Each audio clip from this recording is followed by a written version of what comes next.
So obviously, I have not read volume two, so this is just educated guesses on what I think she could be using the setup from volume one for. But something I definitely think she could be leading to is a discussion about how when somebody gets an illness or is affected by something going on in the society, that it doesn't just affect that one person going through that thing, it also affects everybody else they know, because obviously we've seen that the characters are very interconnected and their relationships with each other evolve throughout time.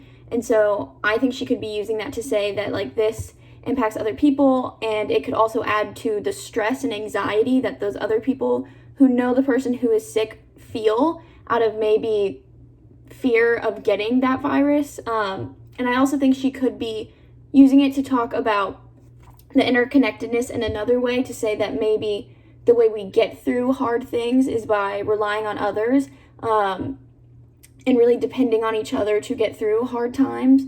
I know that's been very, very true now, even just with seeing people through Zoom. So maybe she'll talk about that. Another thing I could see her doing is discussing the role of class, and how certain people could be more vulnerable to becoming ill due to class. Like maybe they don't have good access to healthcare to begin with, because they can't afford it, so they may be at more of a high risk to getting the plague. That's certainly something that definitely is happening in our situation now. Something else could be maybe they don't have access to care for this illness. Now we have that if local states aren't giving free testing, then you have to shell out the money to pay for the test if you don't have health insurance. So we're definitely seeing the impact of class now, and so it would be interesting to see what she has to say about that in the next chapter after she's built up a comparison between all the different characters based on class.